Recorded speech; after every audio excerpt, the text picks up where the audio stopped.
Hey y'all, welcome to Kamira's Kitchen. Today I'm going to show you how to make a juicy chicken breast baked. Now y'all know I don't really mess with the chicken tartare, but baby, sometimes you might want to put some chicken tartare on some salad, have it as a little side, maybe do a little meal prep. So I'm going to show you how you can bake some juicy chicken breasts, okay? So first off, I am going to preheat the oven to 425 degrees. You really want to cook these at high temperatures so that it stays juicy. If you cook it low and slow, I feel like they tend to come out dry. Now I have three big old chicken breasts. Okay, now y'all know how they feeding these birds these days. One chicken breast is enormous. So here's what you have to do. What I like to do is put down a little bit of wax paper, and you see there's a thin side and a thicker side.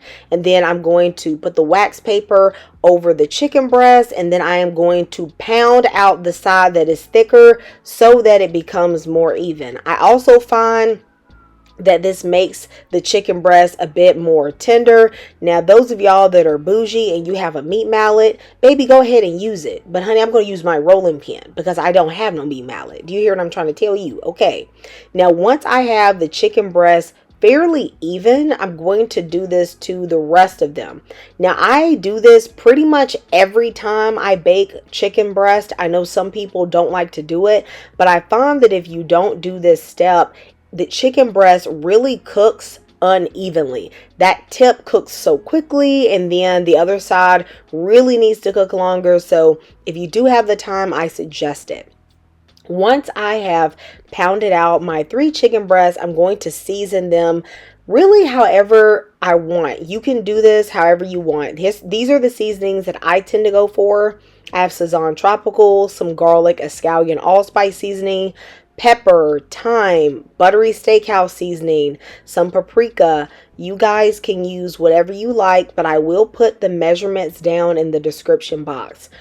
One of the cheat codes for juicy chicken breast is adding a tablespoon of mayo and then some olive oil. I just feel like some avocado oil mayo just really makes this chicken taste so good.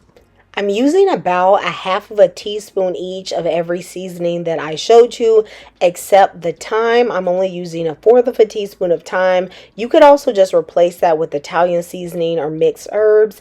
And I am adding a teaspoon of salt. You, of course, should just salt to taste, and just do it depending on how many chicken breasts you are making. I really feel like you have to not only season this well, because y'all know chicken breasts don't really got fat like that, and don't really got that flavor unless you add it, but also you want the chicken breast to get a really good color by the time it comes out of the oven. So that paprika and the spices on the outside are really key to getting a crust. Plus, as the mayo melts, it helps mix with the spices and forms a beautiful color on your chicken breast. So once these are well coated, I just let them sit at room temperature for about 15 minutes just to make sure they don't have any chill on them.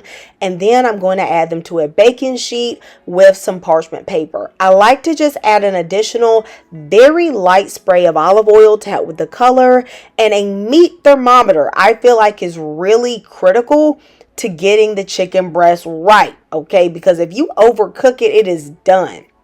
I am going to use a insert probe, and I'm going to set the monitor to go off at 160 degrees. By the time the chicken breast reaches 165 degrees, if it makes it to that temperature in the oven, it's going to be overcooked because it's going to carry over in temperature. So mine cooked for about 18 minutes. The cook time is really going to depend on how thick your chicken breasts are. Okay, just be mindful that you need to pull it at about 160 degrees. You could actually even pull it at 159, 158.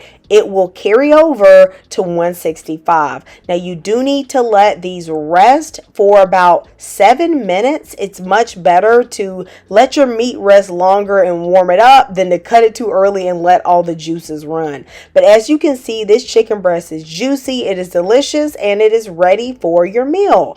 Let me know if you're going to try this. I'll see you next time at Kamira's Kitchen. Goodbye.